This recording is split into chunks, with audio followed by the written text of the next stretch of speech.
Hey folks, I'm coming to you with something a little bit different. I've got a review of what at first glance might be a Lego set, but it's actually technically knockoff Lego. This is by a company called Hsanhe. I may be mispronouncing that.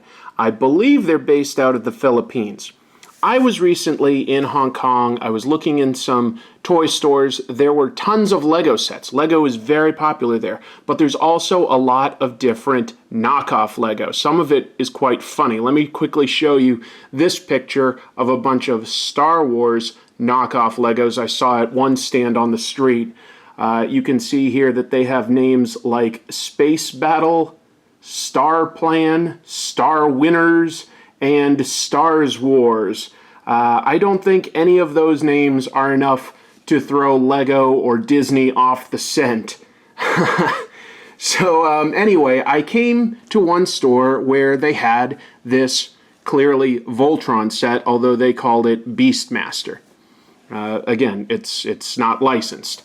And it looked cool to me. I liked Voltron casually as a kid. It was over 1,400 bricks for the set. You could build each of these 5 lions, and they do combine into Voltron, which I will do later in this review. And I said, if the price is right, I would love to buy that. 1,400 bricks, that's a pretty expensive set if it was Lego. But I was able to haggle with them, and I got this for $25 US, which I thought was a good deal as long as it hopefully had all the pieces and, all of them worked, which was a gamble. I knew that was a gamble. I wasn't going to buy something bigger than that.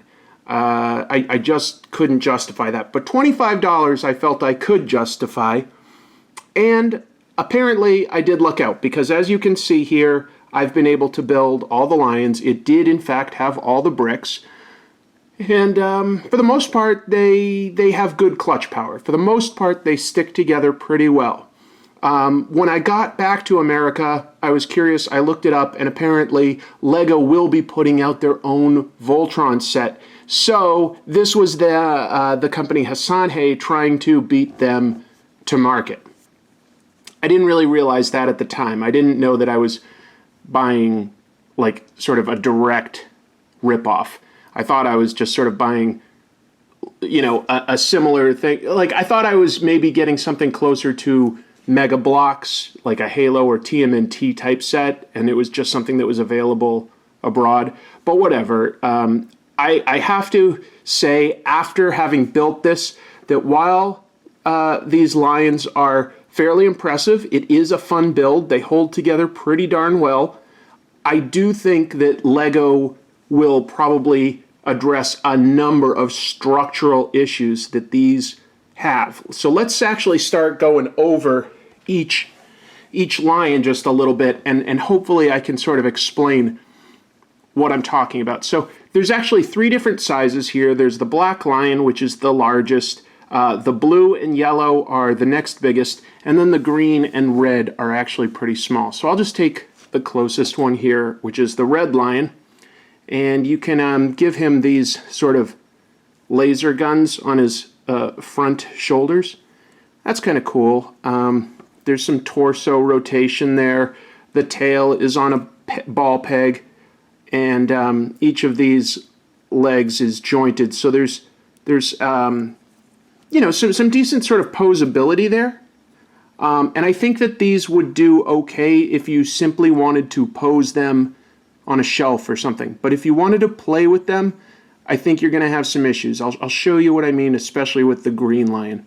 And each of them tends to come with a weapon that you can put in their mouth. I do think that they look a little cooler without that weapon. Just sort of with like their regular sort of mouth like that. I kind of like that a little bit more, but I wanted to show the full build. And all of these are Lego compatible pieces for the most part. Like I said before, good clutch power. They will hold together.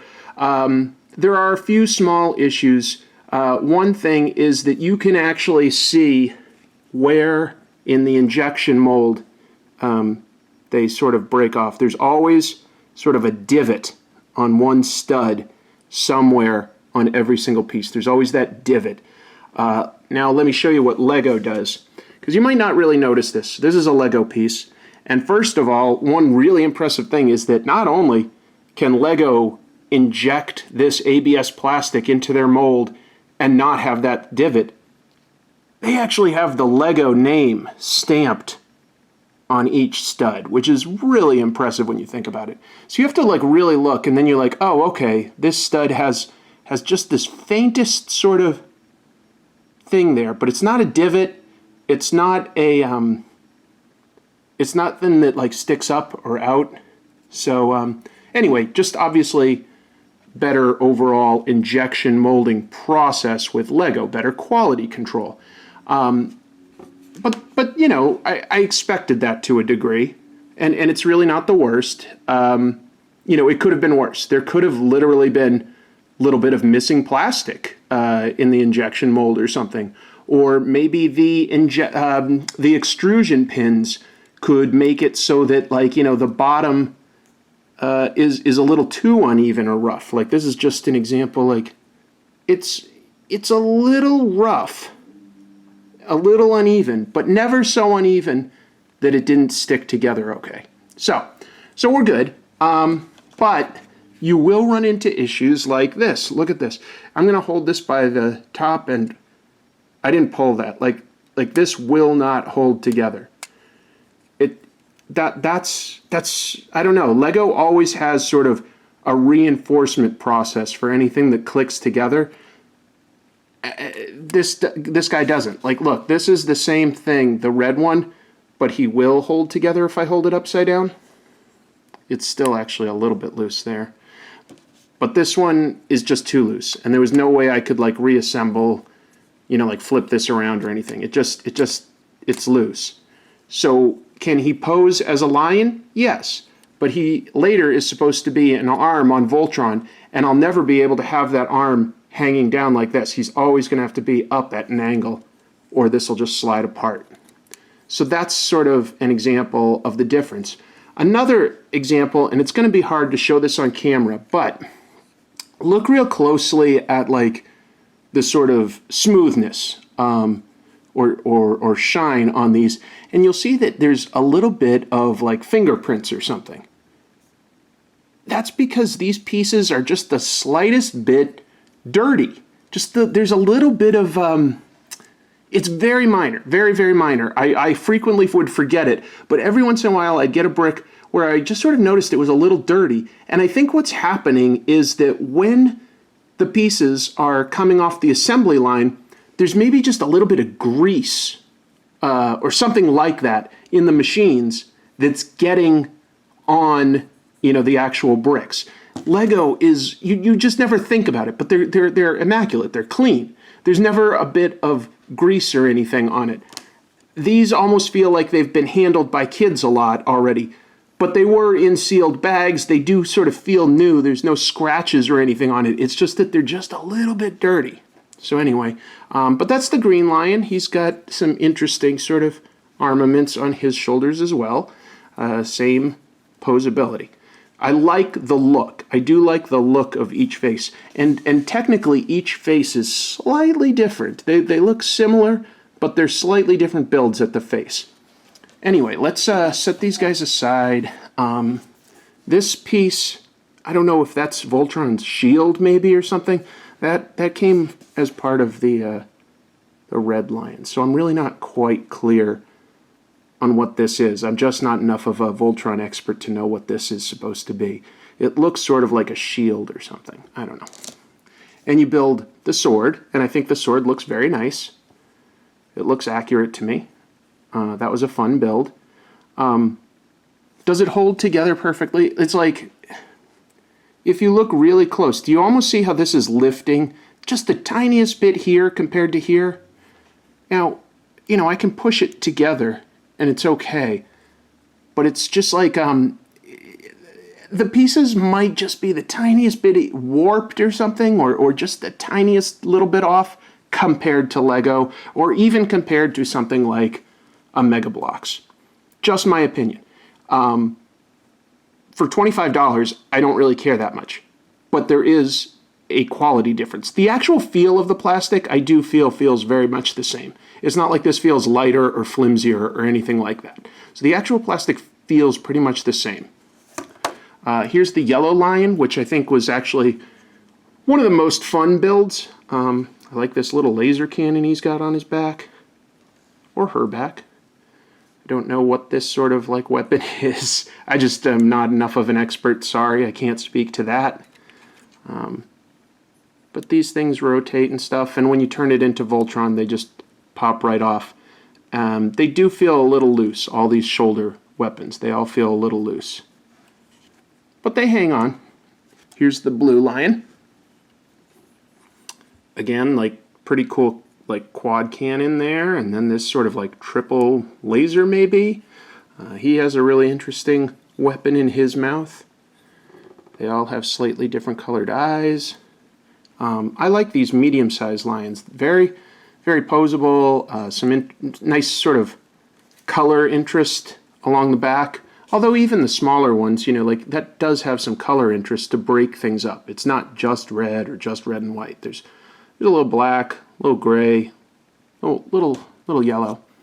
And then this one is probably the best. The black lion has, you know, the most heft to it and posability. All of their heads are on ball joints so that you can sort of make them roar and stuff. That's fun.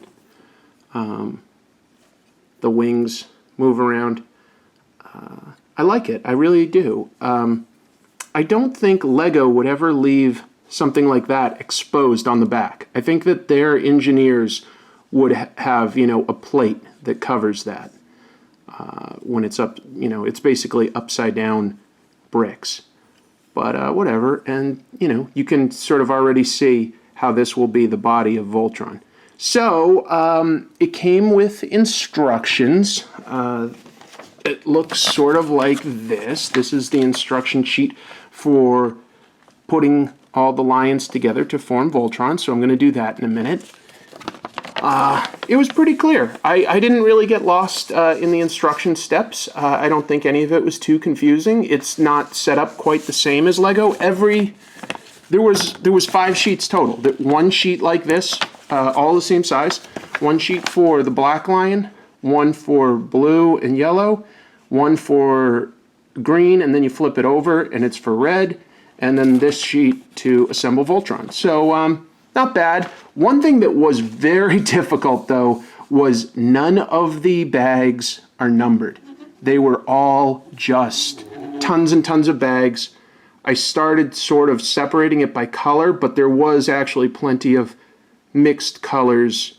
You know, like it wasn't like all the red for the red lion was just in here, because there was red for, you know, each of these lions. So it is sort of spread out, and you sort of... It was tricky. It's very tricky to sort of go through so many bags. Like I say, over 1,400 bricks. It's a sizable enough set, and it took some time. It definitely took some time to sort. But, you know, that's part of what you get for paying such a low price for the set. All right, let's put Voltron together, see what that looks like. Here is Voltron assembled, and it does look fairly good for the most part, but I will say this, it is precarious. This is definitely not something, you know, you could actually really play with. You can't even pose it too much because right here, you know, he's balanced on 2 little hinges for his legs, and he's got a lot of upper body weight. So if he leans forward a little too much, he instantly just topples right over. And like I knew would be a problem, this green arm just doesn't hold together unless I sort of have it aimed a little bit upwards. You know, fine. This is the pose. He's standing there. It looks good. It's flimsy, though, especially these 2 arms. The legs are pretty good. The legs are solid. The black lion balances on them okay. But these arms are just not structurally sound. I mean, there's just so little holding it all together at every hinge. Even just talking like this and wiggling the table a little makes me nervous. I also couldn't figure out any kind of way to make him hold this sword. There's no way, because the hand is too tiny, and even if I could somehow sort of like make that mouth close on this, you know, it's not going to hold it. It would like just slide right out of this, or it would bring the whole body forward. So there's not a lot I can do there. I'm going to try just to sort of move him around a little, and, you know, we'll see if it holds together. So far, so good, I guess. Okay, so there's the side view. He's a little thin, you know? It's, I think basically he could be balanced more if somehow he had a little bit more weight in the back here, and I don't know what that would be, but something there, maybe something that actually clutches the arms a little bit more, and even just sort of moving this around, I'm getting nervous about the legs a little bit, because they can't, see, he's leaning forward just a little bit. I'm going to tilt him back, keep moving him around so that you can sort of see that green arm. Not a lot more I can do with it than this. Okay, and he's back, but he doesn't necessarily want to stand. He's already like starting to lean. It looks kind of cool. I think it looks like Voltron. I think it looks accurate. There are no stickers. There are no print applications, and that's fine. But maybe a little bit of that could help with certain detail. I don't know. I don't know if it's necessary. There does seem to be a lot of gray when you put them together. You start to really notice all the different lion legs are gray, and it sort of takes away from the bright, bold colors of Voltron just a little bit. I wish he could hold his sword, but because he's so sort of loose like this, I think I will take this apart and have Voltron as 5 lions, because I think the 5 lions look good. They're way more stable. They can pose. They've got a little bit of ball joint action on their legs, and the lions are good. Voltron himself, this is definitely precarious, very precarious. But hey, what do you expect? It's not Lego. It's knockoff. I'm lucky that it had all the bricks plus a few extras. And you know, it works. So I'm happy. You could probably duplicate this. If you have the instructions, you could duplicate this in Lego, because none of these pieces that I saw seemed like they were original bricks. They all seemed like pieces I'm familiar with. But I think it would have the same structural issues. So I will not be surprised if when the Lego Ideas version of Voltron comes out, it actually is a different build than this, because I do not think that Lego would release a build that's sort of wobbly like this. That's just my 2 cents. I think it looks cool. I think I'm glad that it had the bricks. Would I give it a recommend? Tentatively. You're gambling. You know, if there are bricks missing, or if a piece is warped or damaged somehow, you're out of luck. There's no customer service line, you know? So however much you're willing to spend hoping you get the complete set, that's your call. There's no return policy anywhere. I believe this stuff is available online. I've never really looked into it. Like I said, I came across this in person, did not know at the time that Lego was going to release their own version, haggled to $25 US, and I felt that it was a good deal. And I still do think it was a good deal, because I did have fun building it. It's not too repetitive, because there's 3 different sizes, and each of their heads is different, and each of them comes with, unique weapons to build for the shoulders. That keeps it interesting. So, a tentative recommend, an interesting experiment. Hope you enjoyed this look at a version of a knockoff Lego set. Thanks for watching.